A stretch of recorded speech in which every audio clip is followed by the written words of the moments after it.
గతంలో మగవారు ఆడవారిని రకరకాలుగా ఇబ్బందులు పెట్టిన సందర్భాలు ఉన్నాయి. అయితే ఈ మధ్యకాలంలో ఆడవారు మగవారిని పట్ల చాలా దారుణంగా ప్రవర్తిస్తున్న సందర్భాలు చూస్తున్నాం. సో ఆడ మగ హక్కులు సమానం అన్న మాట్లాడే ఈ సమాజంలో ఈ మీడియా కానీ ప్రజలు కానీ కొన్ని విషయాలు మార్చుకోవాలి. ఇప్పుడు నిన్న రీసెంట్గా ఈ మధ్యకాలంలో ఈ గత వారం 10 రోజుల్లో మనం చూసిన విషయాల్లో తమిళనాడులో ఒక స్త్రీ ఒక పెద్ద వ్యక్తిని ఈమె వెళ్ళి అతను తగులుకొని అతను తగిలాడని చెప్పి సోషల్ మీడియాలోని అతని ఫేస్ని హైలైట్ చేస్తే అతను ఆ అవమాన భారం పడలేక ఆత్మహత్య చేసుకున్న సందర్భం గత 10 రోజుల్లో చూసాం. అలాగే రీసెంట్గా మన ఆంధ్రాలోని గత 4 రోజుల నుంచి ఒక విషయం చూస్తున్నాం. వీణావాణి స్త్రీ, అది ఆరోపణ. ఆ అమ్మాయి ఒక వ్యక్తి మీద ఆరోపణలు చేస్తుంది.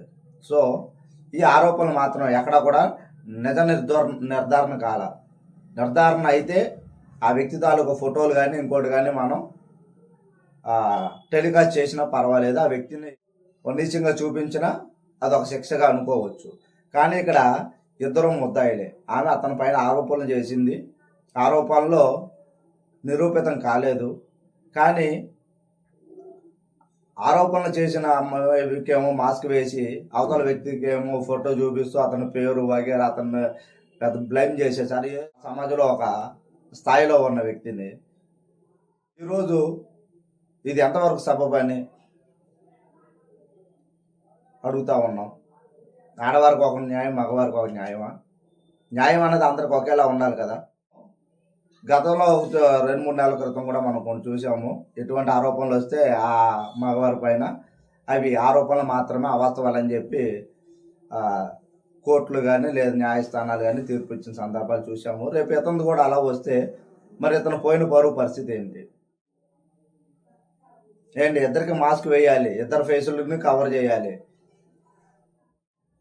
మరి అమ్మాయి ఫేస్ అక్కడ కూడా మీడియాలో హైప్ చేయకుండా ఒక మాస్క్ వేసి మరి ఈ వ్యక్తిని ఎందుకు బ్లేమ్ చేస్తున్నారు? ఇటువంటి పద్ధతులు మారాలని నేను డిమాండ్ చేస్తున్నా. ఇటువంటి ఆరోపణలు వచ్చినప్పుడు ఇద్దరికి మాస్కులు వేయాలి. ఆరోపణలు నిర్ధారణ అయిన తర్వాత మాత్రమే ఆ రెండో వ్యక్తికి మాస్క్ తీసి ఆ వ్యక్తి ముఖాన్ని ప్రపంచానికి చూపించాలి. అంతేగాని ఆరోపణ స్థాయిలోని ఏ వ్యక్తి తాలూకా ముఖం కూడా చూపించకూడదు అన్నది నా యొక్క డిమాండ్. దీన్ని ప్రతి ఒక్కరు కూడా సపోర్ట్ చేస్తారని ఆశిస్తున్నాను. Thank you.